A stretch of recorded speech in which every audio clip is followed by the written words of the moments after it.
strategy, design, marketing, UX, digital. development. This is Agencies That Build, the show dedicated to leaders and teams that design and deploy in the digital world. My name is Casey. I'm a former coder and agency owner. And I'm Varun, a better coder and an agency partner. Better? It's probably true. This show is sponsored by Galaxy. On a mission to help agencies grow. Varun, are you ready to rock this thing? Ready to roll. Ready to roll, man. Well, hey, our guest today, I'm stoked. We've talked to him before, not on the show though. And so I'm excited to introduce you all to him. Who is he? What does he do? Tech and design leader, entrepreneur, leading authority in interactive tech, which we'll talk about with his agency and his team. Fellow rock climber, which we will for sure get into. Founder and CEO of Potion, for sure. Founding partner at Poplet. Phillip Tiongson, welcome to the show, sir. Thank you. Thanks for having me. This is super exciting. Yeah, we're glad to have you here, man. I mean, the idea of interactive and the experiential side of creation and agencies that build, we're excited to have you. So yeah, less me talking, more of me passing you this thing. So, right. I think, yeah, I'm ready. Here it is. All right. Okay. Nice. You got it? Okay. You got to grab that. You take a drink. Okay, I'm taking that. This is my, I got hammer. I've got Thor's hammer. Keep it simple. Yeah. Keep it simple. I love that. Okay. Simple. Take Thor's hammer, smash some kind of myth, bogus strategy, misconception, set the record straight once and for all. Well, right now, something that has really, really been obvious to me is that there's this myth that you can only charge for certain things if you're on site, right? That there's only value in a physical place. And it comes from this ancient thing, right? Like, so you have, if you think about, okay, we have to protect knowledge and we have to share it. We've got to collect all of these precious objects and put them in a museum behind a moat. We've got to have a university where you have, all the smart people with all the stuff they need, protected from the hordes that might come and screw it all up, right? And, that's like, but to have real value, you have to be here, man. You have to do it, right? And you have to see it in person, and that is true to an extent, but has been so fetishized. It's so overly true that museums have now made themselves and universities more about the place than what they were built to do, than the mission. Their method has overcome their mission, right? And I think that is sad, because what we really need now is to take those things, the mission of sharing knowledge, the mission of education, and get that value out there, right? Gotcha. And so technology is showing us, it's not perfect. It's not meant to replace physical, in-person interaction. Like, I don't want that. Yeah. Right? Like, I don't want the computers that are gonna make me feel things. That's I see people in person for that. Right. But there is a kind of intimacy that we can have in this podcast. Even though I am hundreds of miles away from you, we can be as real and authentic and surprising as if we were in person, maybe even more so.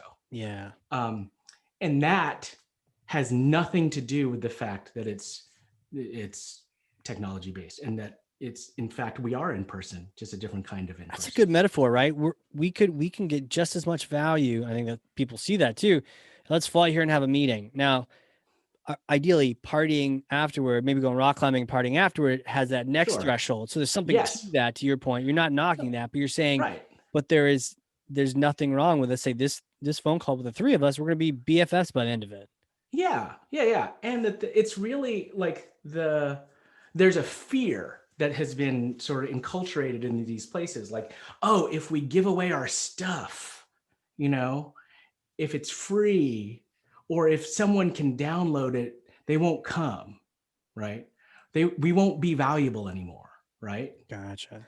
And that's the bullshit part, because I know that there are people who will never be able to go places, right? So, and that sounds so like vague. So now I am not worried about places that have amazing brands. The Met, they could close for 5 years, to outside visitors, and the day they open, they'll be completely flooded. Yeah. Any place that you've heard of, fine, right? But what about the Brooklyn Historical Society? What about the Lower East Side Tenement Museum, right? These places right now are rooted in gate. They need people to be coming through. Yeah. And they feel like that is the way they can be most relevant to their local audience, which is true. There's a real relevancy, there's a real value to the fact that, New York City school kids from any borough can come to the Lower East Side Tenement Museum and like see what it was like when 16 people lived on a single floor, like on a single room, right? There's a visceralness to being in that room.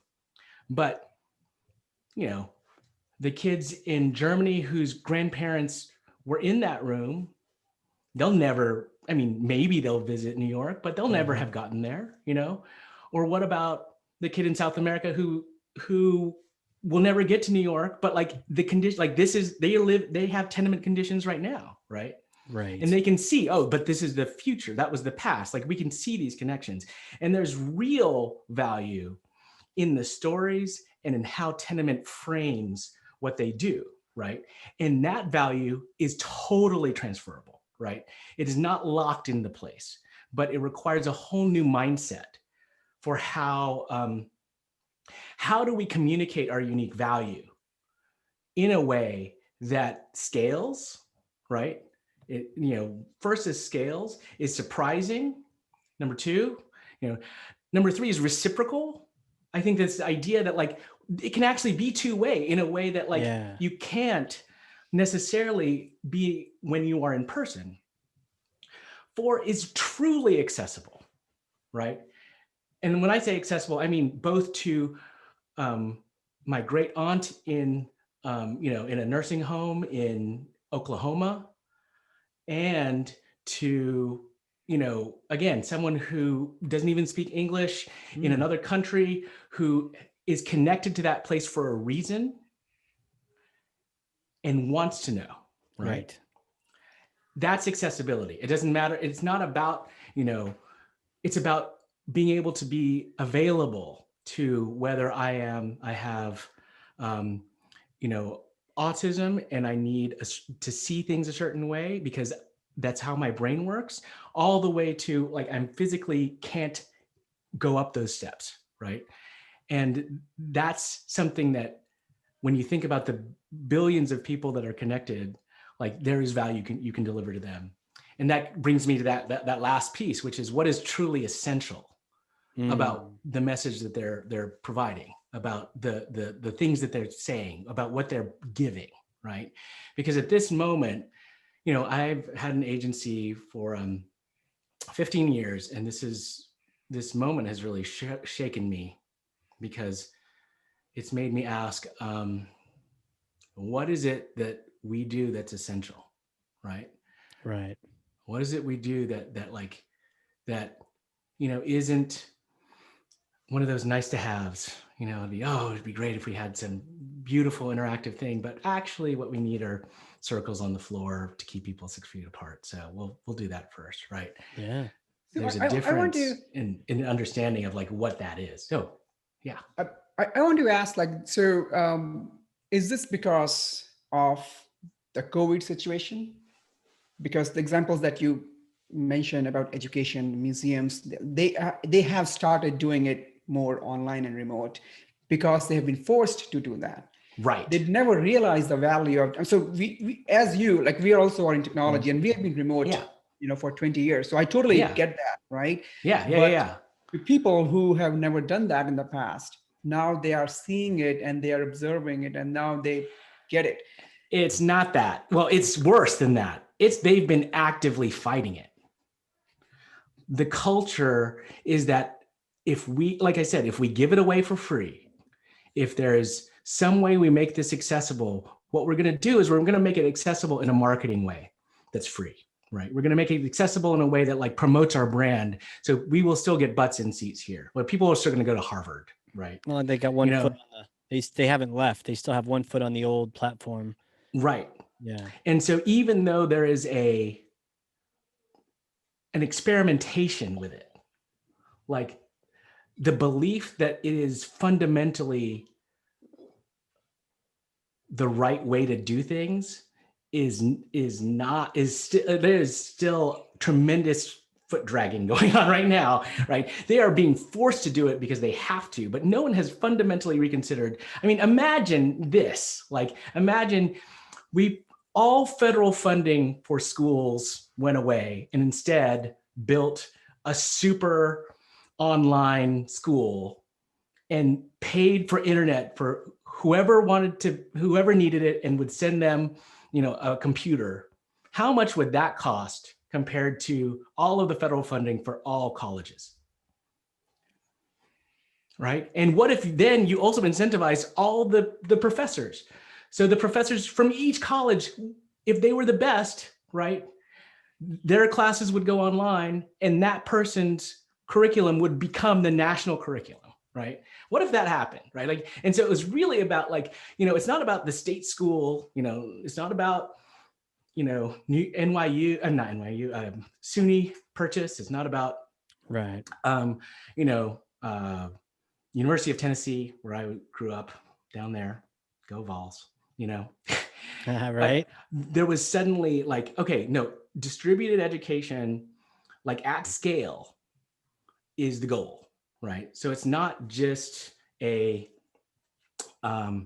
not just going to leave it to, a smart website or private, but we're going to actually shift fundamentally to thinking like that's how we deliver value. Like that's the kind of thinking that I think people are very afraid of. And in the agencies world, so you are running an agency, you have been running it for some time. Yeah. Have you always been remote, in person, mix of both? And how has it worked for you? Oh, I mean, the opposite. I mean, I was one of those defenders of the physical place. I mean, and I still am. Like Potion is a weird agency because I came out of a technology background, but I love design, and I couldn't find a place that appreciated those two things together at that time. You might think that that's crazy now, but when I started my agency, literally no one knew where to put me. Like you were either interviewing for an engineer or designer. I had neither, like I was not interested in any of those job descriptions.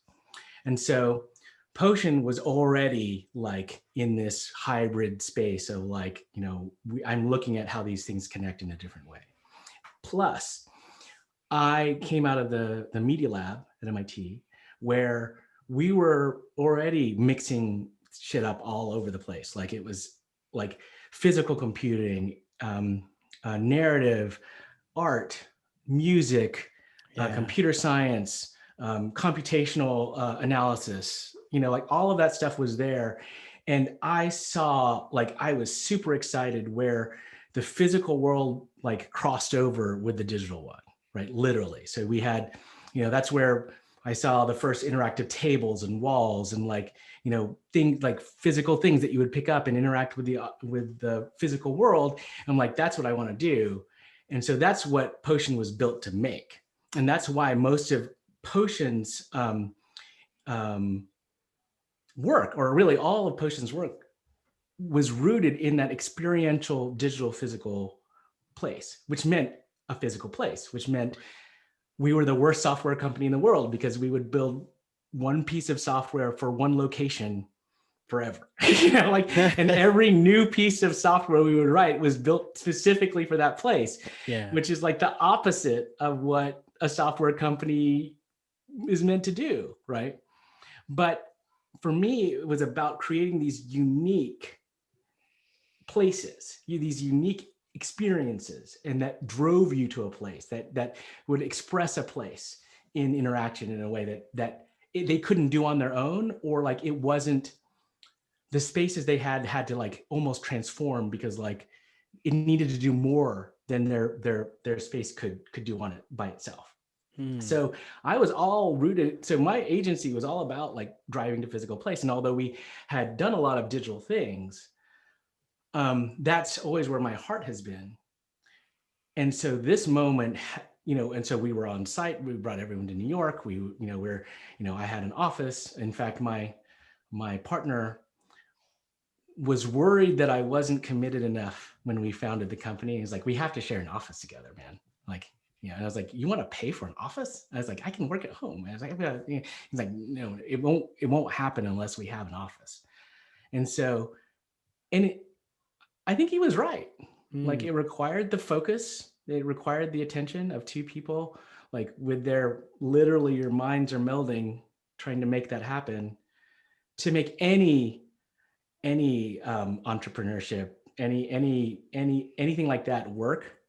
You have to have that like super tightness. Now, could we have done it online? Yeah, I don't know. But like at that time, I don't think I could have done it without that. So then now, March, we were like, oh, maybe we should test having everyone work remotely. So, March 14th or March 13th, I'm on a train from DC. I just done a big shoot at Smithsonian. And I was on the phone with my leadership team, and they were like, hey, things are looking bad in New York. I think we should, go remote next week on Monday. It was Wednesday. And I was like, really? I know we were talking about it. He's like, yeah, there are rumors that you're just going to shut down. So we should probably plan on that. And I was like, okay, let's do that. So I said, we should probably tell people tomorrow, don't you think? And they're like, oh yeah, we should tell people tomorrow. So the Thursday, we told people, a bunch of people was like, we can actually work remote tonight. Can we just take our stuff home? And they're like, sure, come in Friday if you want to. It's just going to be a test. Monday we'll close the office, see how things go, make sure our systems are working. Friday, about half the people came in, including me, and I grabbed my laptop. Monday, 5 of the 8 people who came in on Friday had COVID. Jeez. So I washed my hands of it literally by accident. And we have not returned to the office since that day. And so we've had to discover what remote culture, we are inventing our version of our remote culture right now, which in a studio and creative setting is really hard. But fortunately, we've all, except for one person that Friday was her first day at the studio. Wow. Jeez. And so, it's been a really, really interesting for me to have to live this idea that, our value is not in our studio. It's not in our place. It's in what we do. So does that answer your question? Yeah, no, but like what a change, what a difference to go through. It's like a progression. It's like you matured as an agency, Yeah. And in many ways, it's made me rethink a lot of the assumptions of both, what we were built on, and what the value, what we help identify, like what are those things that I've always thought about. It's not about fingers on screens, right? That's not the kind of that's not interactivity to me, right? Like, and if anyone has figured that out, it's Apple. Like the fingers on glass thing, like they got on that quick. And so one of the things that I've always said is like, it's pretty clear that, if you look at Apple and Android and, Roku, and if you look at this, the basic things, touch, drag, swipe, pinch. Pinch was like the big one, right? Pinch to zoom. Yeah. Right. Like those interactions, like they've converged pretty quickly. Sure, like maybe there's an edge swipe or maybe there's a bottom swipe, and like there's a couple things that are like variations on things, but it's a thing in your hand and you have a finger. I mean, there's not much more you can do with it. And so, and all the shapes have all basically become that flat pieces of glass, right? But if you look at chairs, seats, why have seats not converged to the I seat where that everyone sits in exactly the same way? It will never happen, because Why? the variation of the people and people's butts and what they True. like and and what they need them for, right? And what you're sitting down to do, and whether it's a task or whether it's dinner or whether it's to show off, your apartment, or like the interface between your butt and that seat is infinitely variable. And that's why there's an infinite number of chairs that are out there. And those will never converge, because the need is totally different. But this has converged because the way we interact with it is all the same, right? Yeah. So that to me is like that's why the physical world is so rich, and that's why we want it. We want that richness, right? Yeah.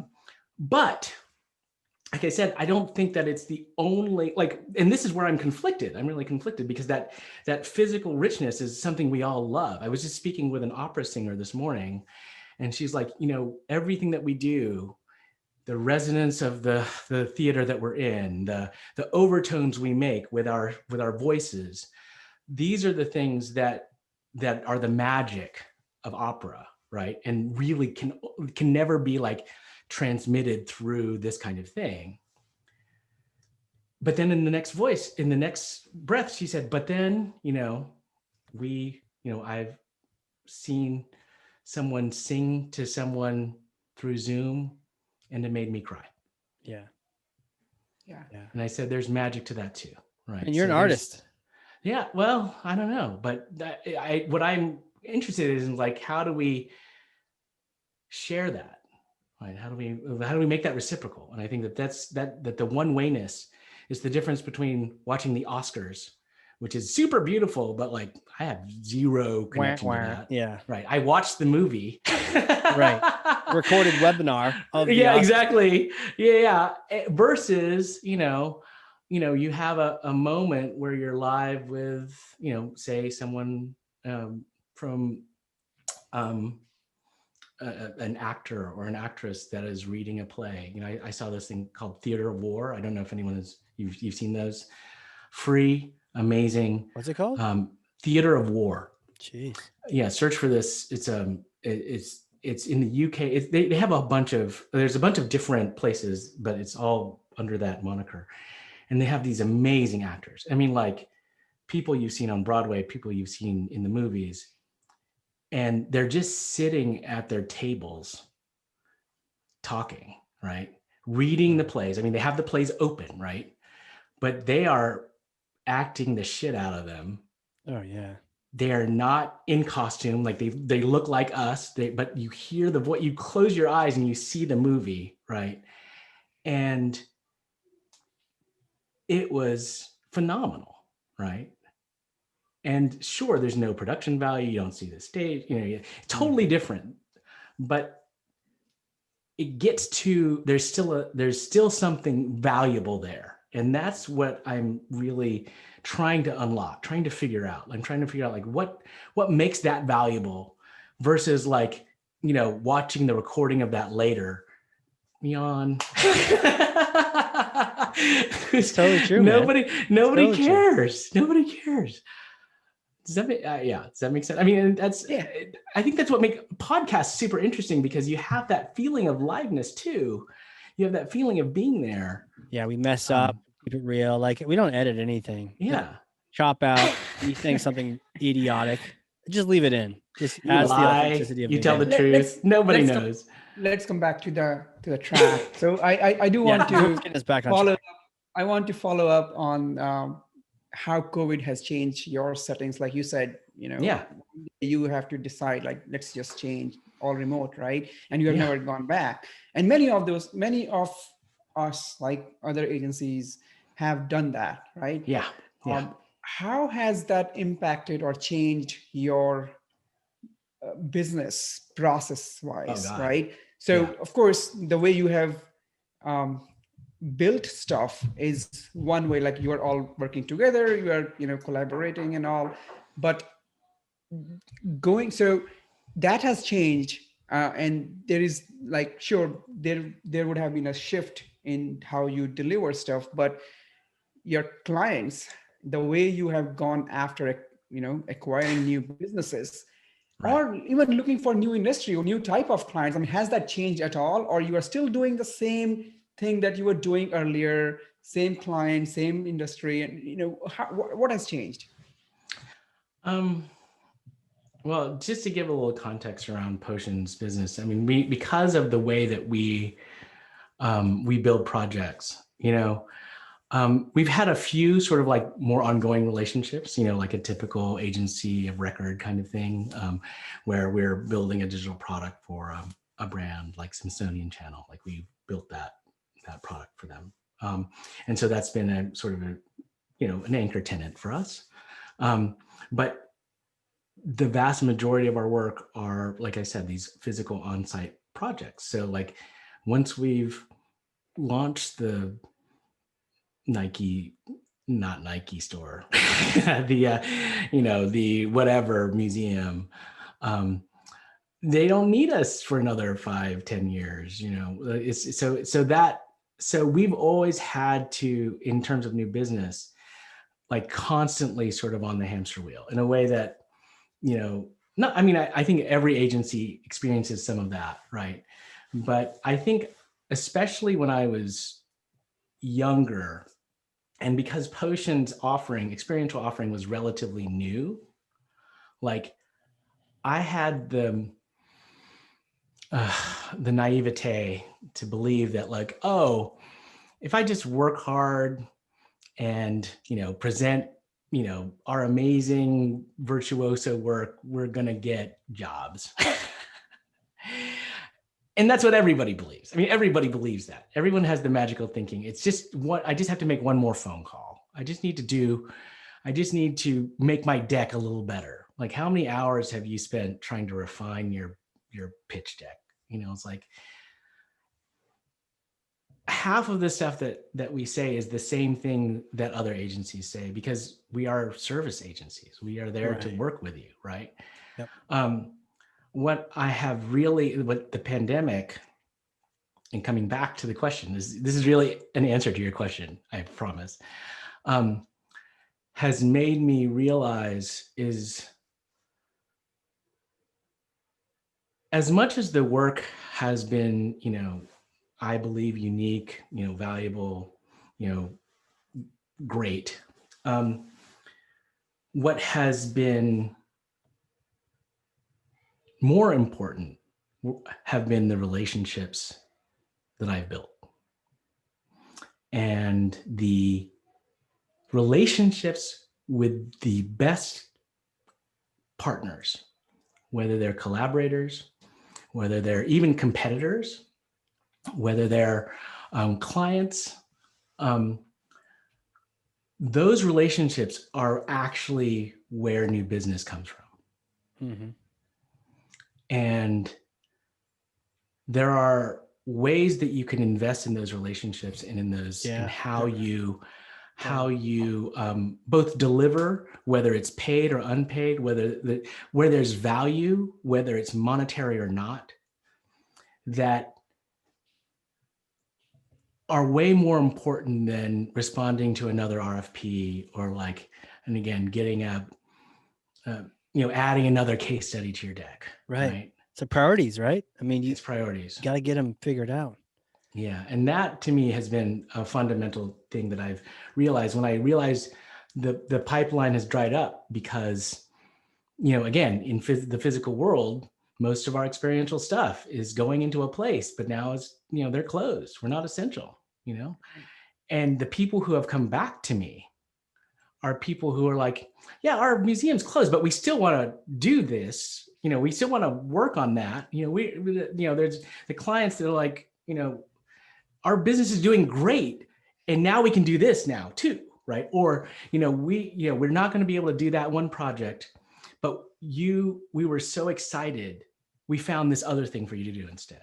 Like, those are the kinds of, like, so it's different in that I'm still responding to the RFPs. We're still, still putting ourselves out there, but I'm recognizing that, especially in a time like this, the people you trust are the people you turn to. and whether they're the perfect fit or not. And very few people like to risk something new, doing something new in a time like this with with someone they've never done anything with. Yeah. Right. So that's the pivot that I've tried to make. Man. Well, where do you see this going in the future? Where does this? I mean, it's like it's already changed so much. Do we all just like say hold the horses? We've had enough with COVID, or does this keep going, and then it almost flips in the other direction? Yeah, I mean that's the question that I feel like is also like I can't. No, I demand you answer. You're on a Huh? podcast. Yeah, I said you have to answer this. Turn a Oh podcast. You yeah. gotta tell us the future. We know you know the Okay. future. I know you've No, talked to your future self from what I was time to gonna time all the say time. Tell is me. the future is like way sure we can prognosticate. I mean, but there's I'm going to answer this in a couple different ways. One is that for sure, right, how we relate to each other in this remote space is going to evolve super quickly, right? Yeah. I look at Zoom now as like iPhone 1 or as like the camera phone, right? It's like the most neutral version of itself, right? It's generic, everyone can use it, but it's shown utility in a way that people didn't really recognize before. Like, sure, we had cell phones, sure, we had, but like, oh, the iPhone, very useful, right? Zoom, oh, now I can meet with anyone all the time, we don't have to fly, all this, but what's going to happen is now musicians need a low latency Zoom. Performers need a different kind of Zoom. There's going to be the Instagram of Zoom and the Snapchat of Zoom, and essentially this is going to explode into many different special use cases. Agencies will have their own version of Zoom because they can't have the regular version of Zoom because everyone has that. There's going to be all of this individualization and expression, I think, which is interesting. And so that's going to drive a lot of new exploration in how do we communicate, how do we telepresence, how do we center ourselves, and what's the important part? Is it the voice? Is it the video? Is it something else? Is it VR? All of those things are going to be basically everyone's pouring money into that because it's pretty obvious now it's going to be used, right? But I think the real change is, I think that if we look at, 9/11 and the prognostication around 9/11, in terms of everyone's behavior, right? And especially in urban cities in New York, and like, oh, this is going to change cities forever. No one will want to build a tall building anymore. That you had a lot of New York City downtown recover, will it ever be the same? And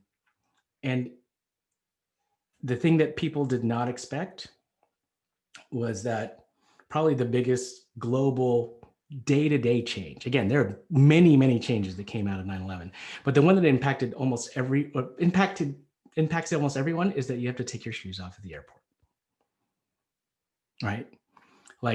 And yes, that's connected to security, that's connected to Homeland Security, that's connected to all of this thing. But the daily behavioral change that came out of 9/11, no one was predicting that, right? That was not the thing that everyone thought. And I think that what's going to happen with COVID will also be equally unexpected. What happens when the virus is released, when I mean released, I mean when we're released from the constraints it puts on us, right? Will masks still be a thing or not a thing?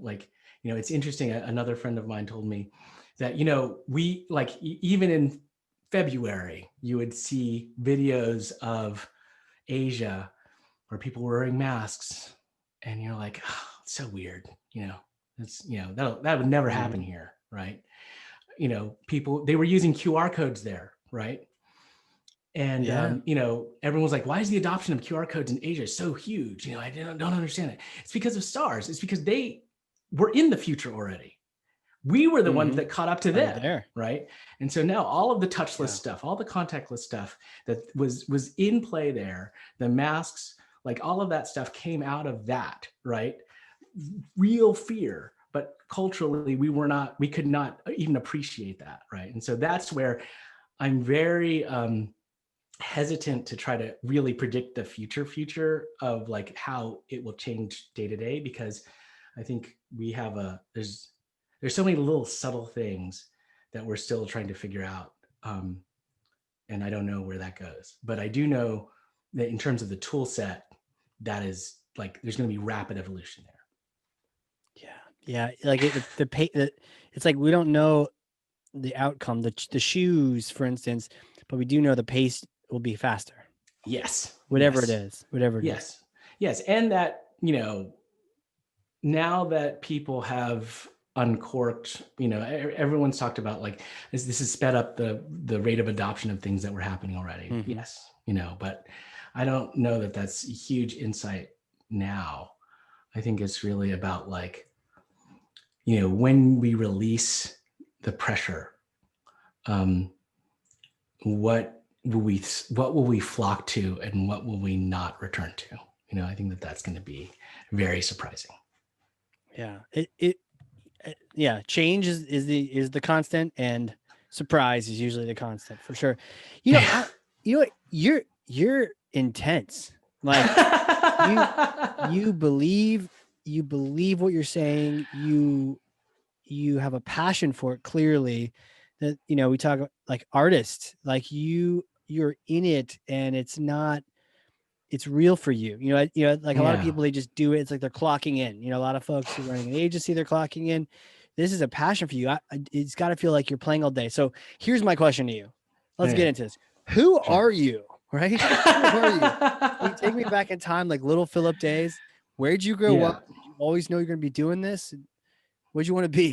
What was it like? Yeah. It's a good story. I grew up in Tennessee. I was born and raised in Salina, Tennessee. Tennessee. Yeah. My parents were the doctors, the only doctors that would go to this small town and take care of them. Literally the last like white doctor was, retiring, and they could only turn to a Filipino couple, trained in the US to come and take care of this town. Right.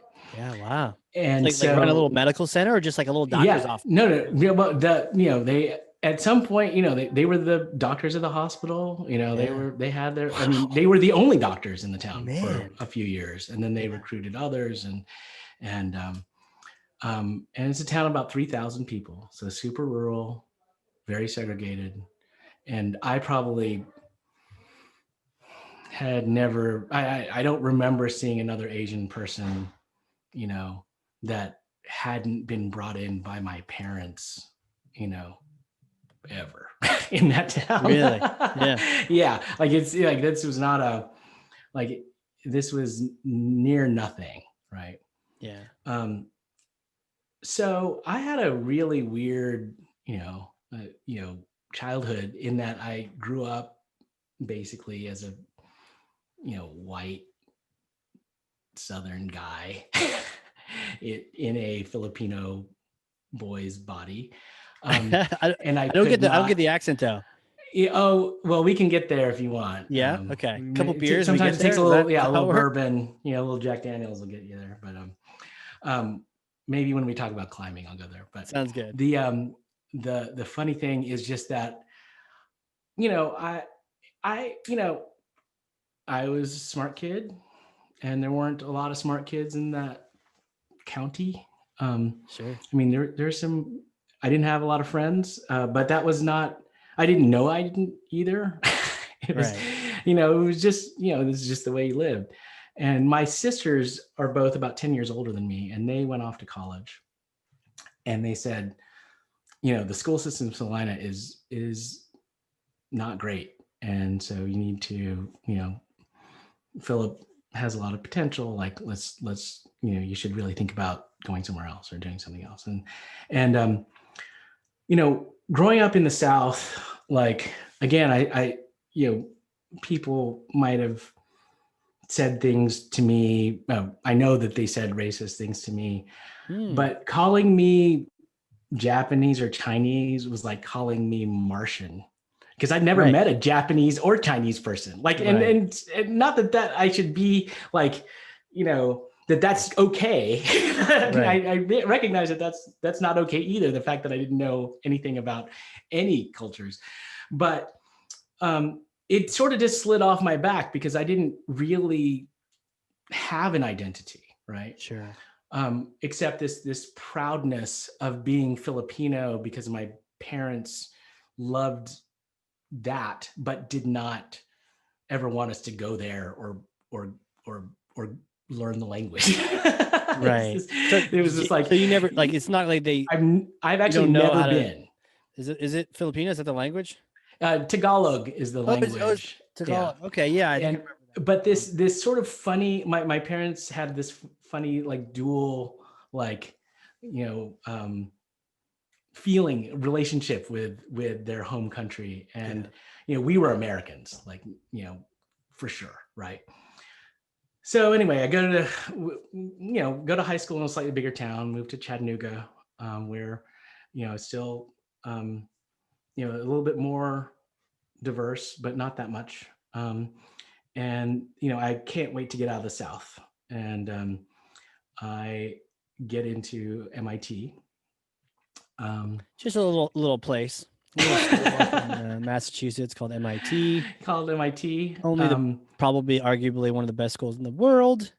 How did that even happen? And why did you pick that? Did you just throw a dart? Oh God. I sort of. I mean, like when I was in high school, it was just one of those things where I didn't really know what I wanted to be. And like I said, when I was really little, I think I wanted to be a fire engine because, they made a lot of noise, and, I thought they were red and cool.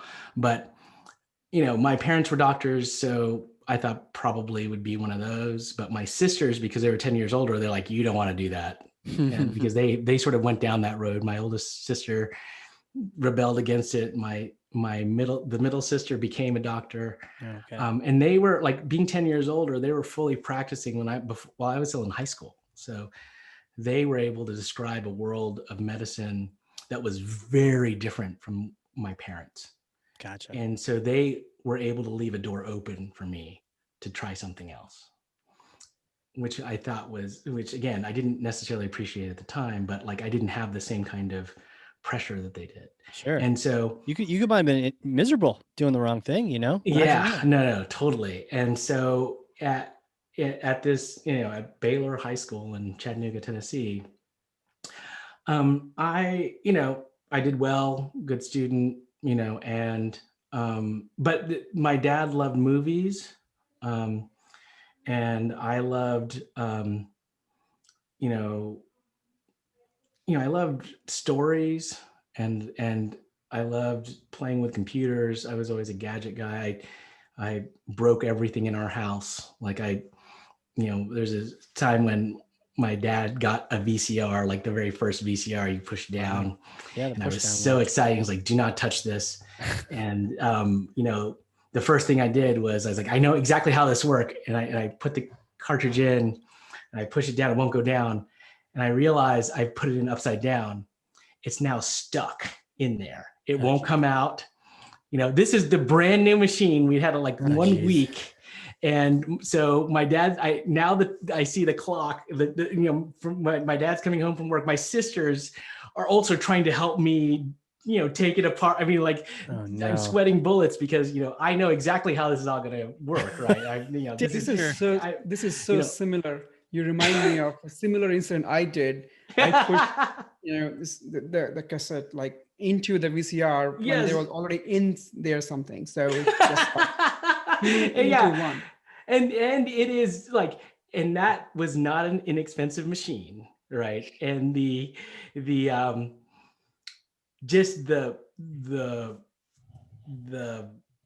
the look on my dad's face when he came in, and he was like, everyone's standing around it, and I'm just like, I'm sorry, but I was always doing that stuff. So I was always pulling stuff apart. I was always breaking stuff. And that, like, so when I was in high school, like I didn't know whether I was going to be like this liberal arts guy. Like, am I going to go into Swarthmore, or, go to some like small liberal arts college? Yeah. Or am I going to like go do some like science, Caltech, MIT kind of stuff, right? And so it was very hard for me to make decisions back then. So I just sort of had to apply everywhere and go everywhere, and I got in a bunch of places. But when I went and visited them, I found myself always hanging out with the nerds and the geeks, the kids who were interested in this stuff and looking at stuff. And I could walk around and see like, oh yeah, this place is really interesting. But like, the people that I'm actually comfortable with, the people that I like talking to, are all interested in this stuff. And when I went to MIT, I was like, oh my gosh, this everything here. Like everybody here I actually like talking to. Why don't I just say yes to that? And so that's how I ended up there. And again, I super, super lucky, super privileged to have been able to go to that institution at that time.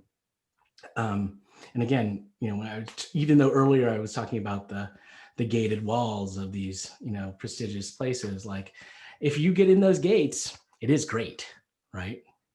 Nothing wrong with it. But it's just, you see now how, like now that my nieces and nephews, I'm seeing them apply, and no one can get it anywhere, right? It's just the gates have gotten taller and taller, right? And so anyway, that's how I ended up at MIT, sort of finding the people that I liked and that I sort of appreciated me. And I thought I was going to be a physicist. So wrong about that. But instead, like while I was trying to do physics, I, wandered into the computer science department and was like, hey, this stuff is fun. I can actually do this for a thing. Maroon's Just physics got book. The computer science stuff just sort of made sense to me in a way that when you get to quantum physics, nothing makes sense to anybody unless you're Russian or like a genius or a Russian genius. So I sort of said yes to that. Okay, this is great. And then I also found out at MIT that you could take film classes as a class. Like you can watch movies to like and get a grade on that. I was like, I'm all in for that. And I started doing film studies. I discovered this whole thing that you could watch movies and read them like they were books. You could analyze them, you could do this stuff. And I'd never really thought about that before. And this idea of visual storytelling and making movies became more and more important to me. So I went to NYU for a semester abroad to New York, and I made movies. And I said, oh, well, I'll never move back to New York again, but I'm glad I had that experience. And then I came back to Boston. I was like all ready to be ensconced in like the MIT grad school life. And I landed at the MIT Media Lab because there was this place called the Interactive Cinema Group where, hey, look, computers, movies, smash them together, perfect place for me. But even though it also like, you say like, you said earlier that I'm an artist. At that time, I was an engineer through and through. I wouldn't have known how to make something really original. Like it was really hard to believe, right? And the great thing is that I was lucky enough to have a mentor. I met John Maida at that time, and he was a new professor at MIT. He went on to be, he's a pretty amazing character himself, but he sort of shook me out of my complacency. He said, You know, if you stay here, you're smart, you're talented, you'll make great things for other people, and people will use that. But he said, I think you want to make things for yourself. And if you really want to do that, you got to get out of here. He said, yeah. He's like, you have to go to a place where people make stuff and where they are really good at making stuff, and where they can tell you your stuff is shitty because like it's not getting the job done. And I totally thought I was going to be a PhD student, and I was all set up and I was all ready for Dr. Phillip Tiongson. I was going to be a different kind of doctor, but I was going to be a doctor. And this conversation just sort of totally shook me up. And I ended up applying to film school and a bunch of places. I didn't get it anywhere except Columbia University, which again, I have no idea why they would take me. My film reel was crap. Like I wrote a couple good stories, I think. And there, when I arrived, the first week, you know, I was there, I went into their media lab, which was like a bunch of Macs with Premiere on it. And I was like, this place is awful. You know, like, why am I even here? This is stupid. Like I'm wasting all of my life and my time here. I know more than all of these people. The second week was when our first film short was due in class. And mine was terrible.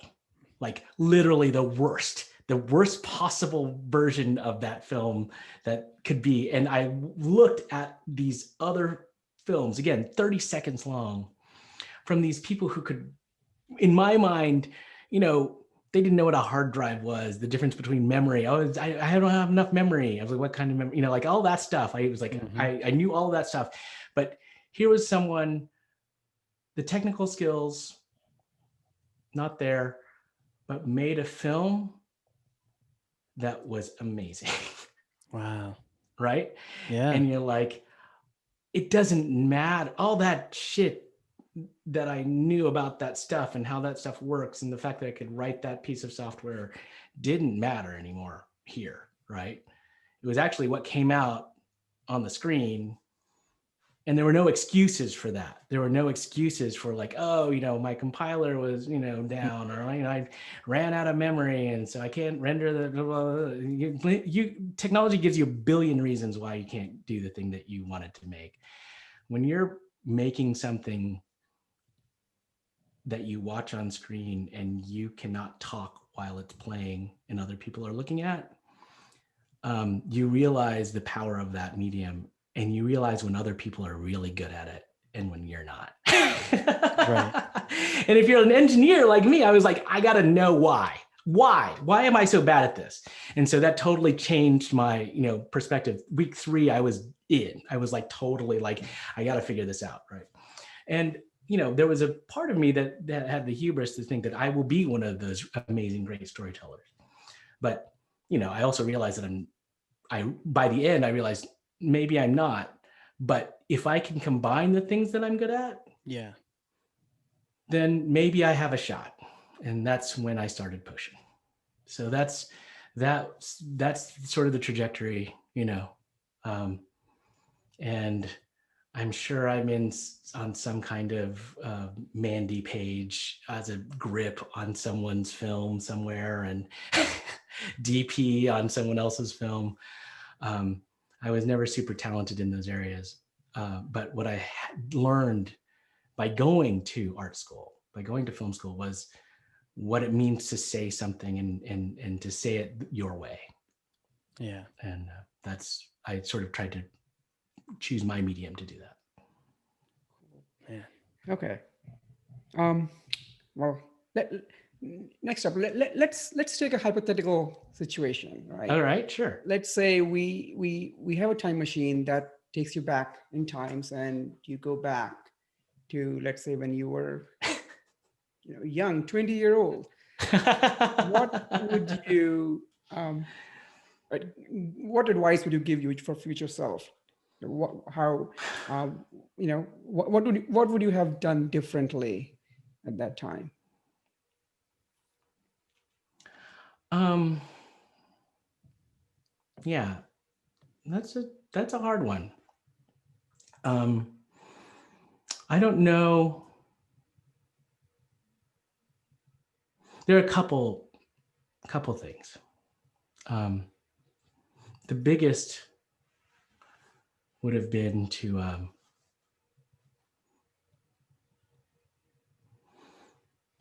appreciate my dad. Yeah. To recognize that he wasn't as stupid and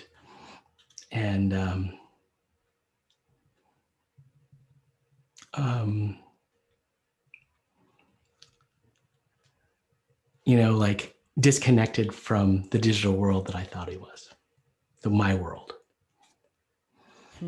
And to appreciate that I had live access to him in an interactive way. And I needed, I can take advantage of that because it ended up being much shorter than I expected. You raised an amazing and powerful point that, we are each other. We are interactive experiences for each other. We are the ultimate interactive experience, people and connection. Yeah. And I think, it's easy to mistake achievement for work, for enjoying your work, right? Yeah. And I think that I was so focused on achieving things. I got to MIT, yay!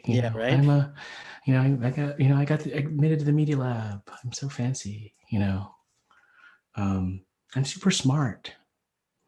My dad doesn't know anything about this stuff, and he didn't need to. He wanted to. He wanted to understand my world, but I was very unforgiving, and because it was my time. I was 20. Right. You're like, this is when you're strutting your stuff. Like you're not supposed to appreciate anything at that age. Right. How can you? But if I had known, I think I would have tried to get a little bit more out of that time with him. Yeah. To enjoy the work. Yeah. And now I think the only reason I could even say that now is because I'm now a father, and I'm 10 years away from my dad's first heart attack. Wow. It's so weird when you have kids. It just flips the perspective on you. Totally. And then, in boy, girl. I have a boy and a girl. I'm lucky. I got a full set. So no more after that. 10-year-old girl and 9-year-old boy. And they challenge me every day. And that's the other amazing thing about the pandemic, because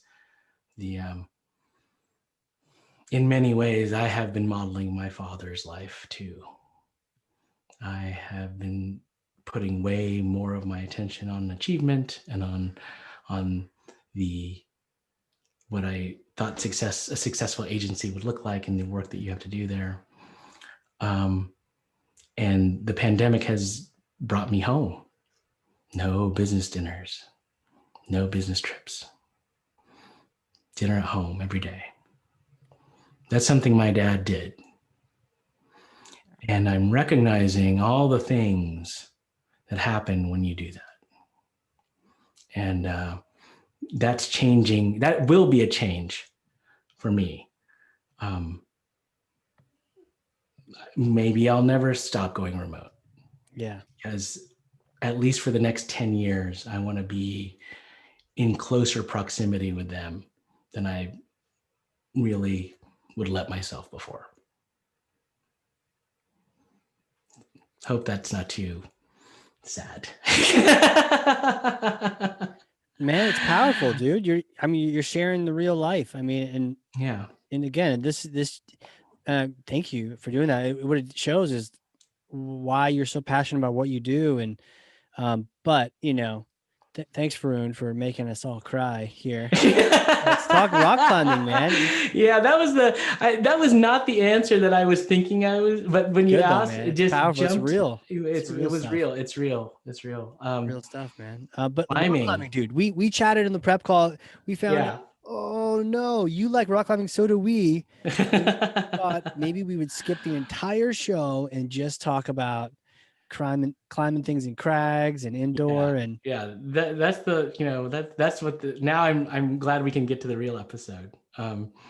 The climbing I actually discovered in grad school, when I was in film school, because it was the first time that I really had access to a life that wasn't inside MIT's walls, right? I was very much, like I said, a little bit more of an introvert there, though everyone always said I was an extrovert. I was an extrovert there, but like being in New York City, meeting people, getting a chance to go outside. I think that it really connected back to some experiences I had as a kid in Tennessee, and just climbing. I was always afraid of heights when I was a kid. And there was this one ropes course I went to when I was in a summer camp. And I remember was it like scouts? I was in the scouts, but it was actually, it was like a summer school camp. Oh, cool. And I, climbed. I was, again, like I said, I was not really good at ball sports. I was not really good at things. But there's this climbing, this high wire thing, and I got up halfway and I froze. I couldn't move, and I was crying almost. And I'm in front of all these other people, and I'm like, it's tough. And what was amazing, I just wanted to come down. But what was amazing is that the instructor, I'll never forget this. He it was not easy to pass the rope, but he passed the rope to another adult there.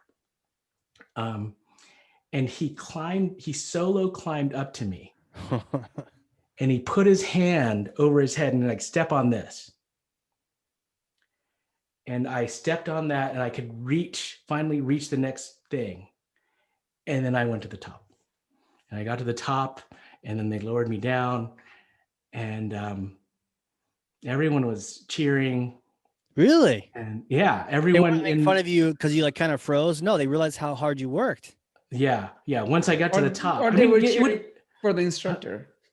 Yeah, no, because he climbed back down. I mean, it was because I was only halfway up, but you go up a lot more. Like once you get past that block, then suddenly, it's not.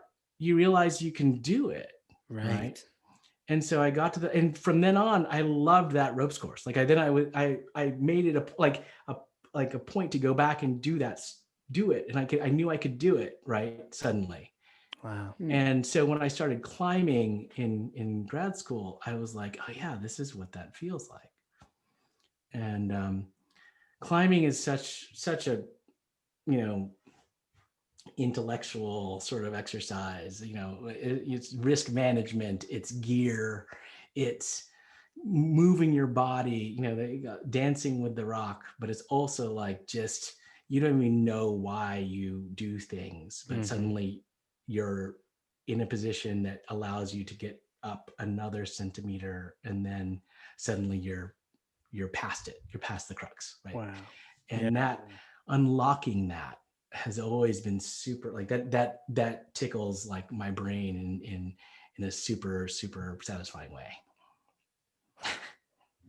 And you know how that feels, right? Yeah, man. Yeah. You know how that feels but when you're going just up the there, other you day, see it. Yeah, on a course, I'm like, my hands are dead. I don't got this.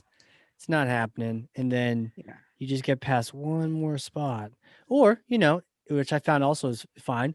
You just fall off and you just hang there for a second, let your hands rest, and I'm like, Varun, don't lower me down yet. I still got work to do, and and then you tackle it again. And that Yeah. persistent, you know, like your instructor didn't give up on you. Like, oh, lower him down. Phillip can't do it. Lower him down. Yeah. You come down defeated. Instead, Yeah. how high up was he when he climbed up there? Was it? I mean, who knows? Yeah. It felt like I was 20 feet in the air, but like, I have no idea. Like it Dude, could have how been badass is that, 7 though? feet up. Like, I don't know. Do you remember his but, name? Mr. Wofford, Brian Wofford. Wofford. I should search for him. Badass. We should track him Yeah. down, man. You should Yeah. find him and go climbing him, dude. How sick would that be? Go climb with him. That would be that would be amazing. Take him climbing. But like that feeling of Yeah. like, you know, and also learning how to fall, learning how to let go, right? Like that's another huge thing. I can see Varun, you know, like it's like that first time you fall, you think you're like, so you're like literally holding on with the last ounce of your like strength. I can't let go. And then you like fall 2 or 3 feet and you lose your breath and you're like, you know, that. And whenever you're on lead, believe me, it comes all back. It all comes back. Last week was my first indoor rock climbing. So I was like, you know, just climbing, and I did not have that experience of falling. I wasn't ready to fall. Yeah. I wasn't ready. Like I would just hang on to the, you know, death grip. Yeah. But it was amazing. Like, you know. Yeah, no. And like I said, you're not ready to fall, right? And so you're not ready to take a chance because and that's when you climb outside on lead, like that, when I was saying risk management, it's like, you're usually climbing 2 or 3 levels below your max because you don't want to be, I mean, the best climbers in the world are climbing at their peak, you know, out there, but the normal person is like, you know, okay, I can climb 5'9" in the gym. I'm going to lead 5'4" outside, right? Because you want to know you've got plenty in the tank, you know, plenty of reserve, that there's so much other stuff you're dealing with that's not the climbing, that you have to have sort of supreme confidence in your ability to like overcome the obstacle, right? Wow.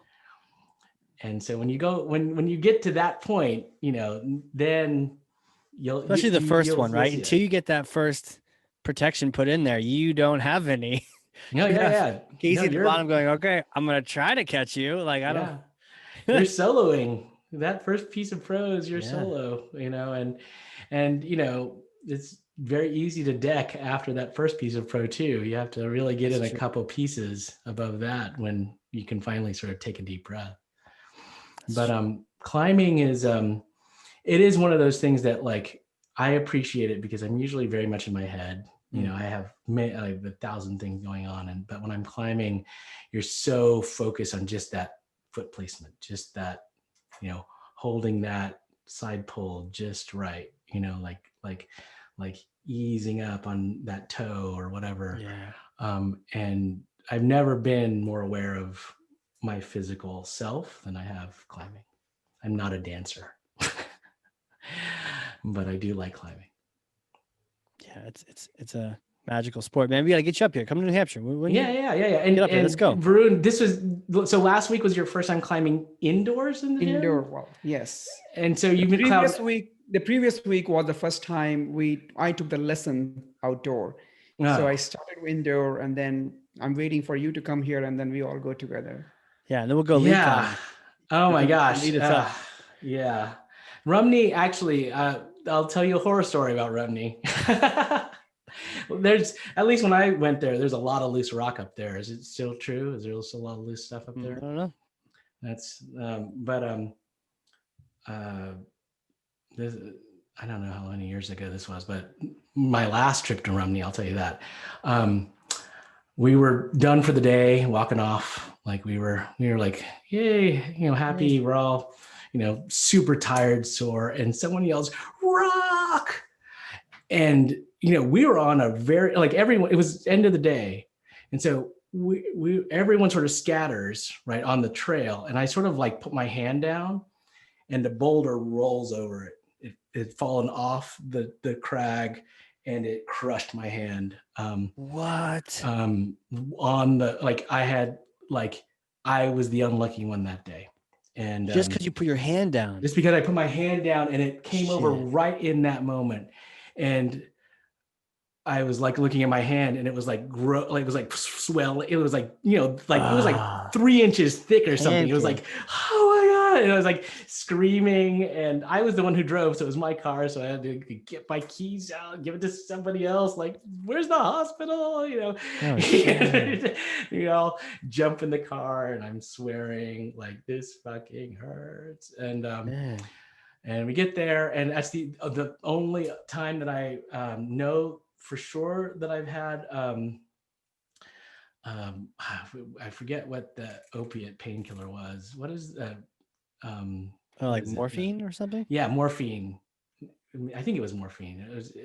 That or oxys or something. I don't know. Yeah. It was. I think it was morphine because, like, I sound too casually, like I know. I really don't know. I'm just Wait, was it? people. Was it? Yeah. What did he look like? No, because I had never had that kind of painkiller before, and I expected it when they put it in to make the pain go away. You know, it's a painkiller, right? Yeah. But it was instead, I stopped caring that it hurt. Like, that's what it does. It, like, Weird. I was like, wow, that hurts just as much as it did before they gave me that, but it doesn't matter. Really? Yeah, weird. it was I've like never heard that. super like mine, because I could see it. And then when they're doing, like, they were cleaning it out and like doing stuff to it, and I'm just watching them like operate on my hand, and I'm like, holy crap, this hurts a lot. Still don't care. No way. So that was the last time I was at Rumney. It took 3 or 4 months to heal after that. So us have been like, come on back, bro. Get back on the But, you saddle. know, I knew that, I mean, you know, that I'm lucky. That's probably the worst accident I've ever had climbing. And again, it was walking off the cliff, you know, like we were done. So I've had plenty of opportunities to have gotten hurt or stuck in other places and been, you know, lucky enough to have been able to self-rescue, get down, get anyone we're with down, you know, be, you know. And that's the other thing about the risk outside is it's real, you know, and you decide how much you want to do, right? You decide if you're going to bail on that 5-4 lead because, like, just not feeling it today, and that's okay, you know. And that being able to say that, like, that requires knowing yourself, and that is what I love about climbing. Yeah, man, good stuff.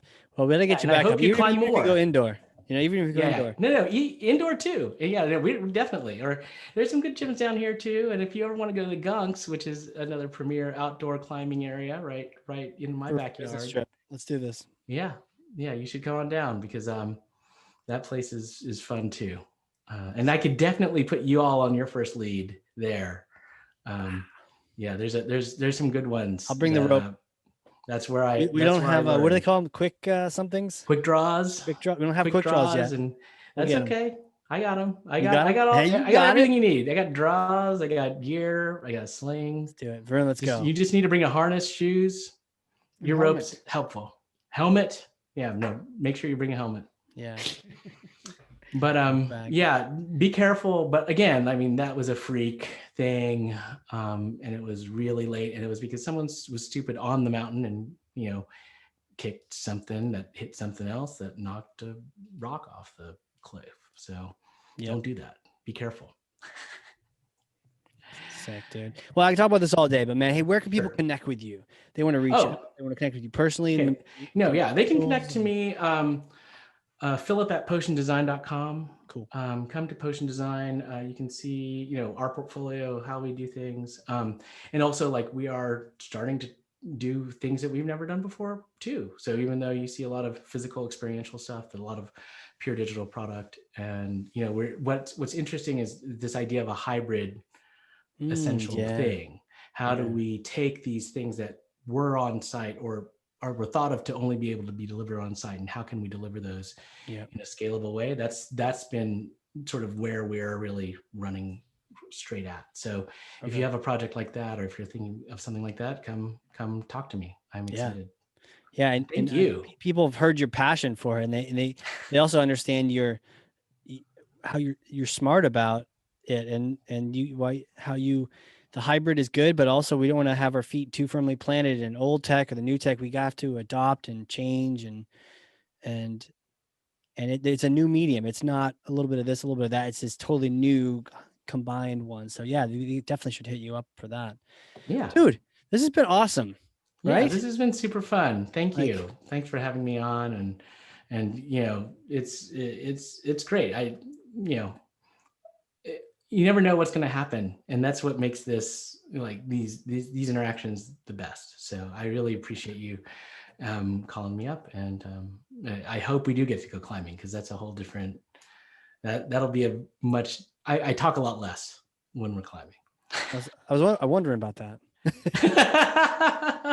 No, it's all good. Sweet, man. Need anything else? You good? Yeah. Yes. Great. Varun, any parting words, Varun? No, I think it was really great. Thanks for coming over and talking to us, and let's stay connected, and hopefully we can see you soon. Yeah. And again, we're interested in all sorts of challenges.